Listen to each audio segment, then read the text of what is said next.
Greetings from South Korea. I am Arirang News AI anchor. Here is the news-making headlines today.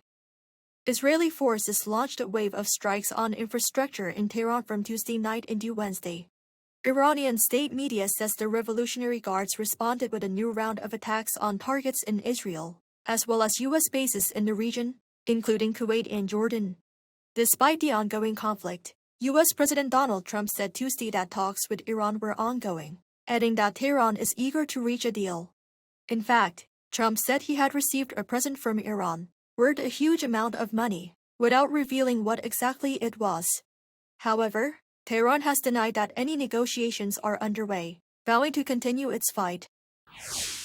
Qatari state-owned energy company Qatar Energy has declared force majeure on long-term liquefied natural gas supply contracts with South Korea, China, Italy, and Belgium, after missile attacks damaged key energy facilities. Strikes last week targeted installations belonging to the company in Ras Laffan, disrupting operations and affecting approximately 17% of Qatar's exports. The clause allows companies to suspend contractual obligations when unforeseen events make performance impossible. Qatar's energy minister said repairs to the damaged LNG facilities could take 3 to 5 years. The South Korean government will launch an emergency task force to help cushion the economy against the impact of the Middle East crisis.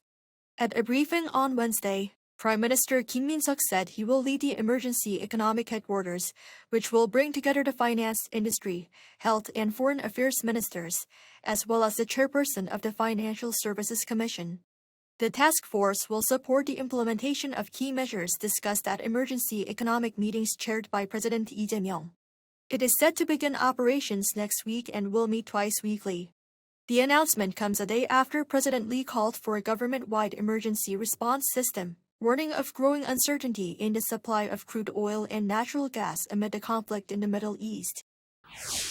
South Korea recorded a double-digit increase in the number of babies born in January. According to the Ministry of Data and Statistics on Wednesday, 26,916 babies were born in January 2026. That is an 11.7% jump from the same month last year. The total fertility rate, which is the average number of children a woman is expected to have in her lifetime, also increased by 0.10 from a year earlier to reach 0.99. The number of marriages rose significantly, up 12.4% on year to 22,640. Meanwhile, there were 32,454 deaths in January, down by 17.6% on year. Despite the increase in births and decrease in deaths, the country's population still saw a natural decline of 5,539 as deaths continue to outpace births.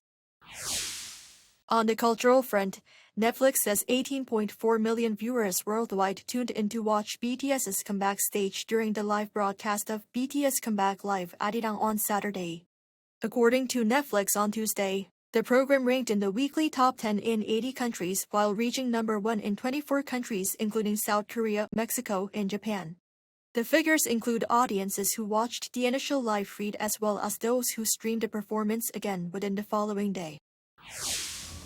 That is all from me today. Thank you for watching.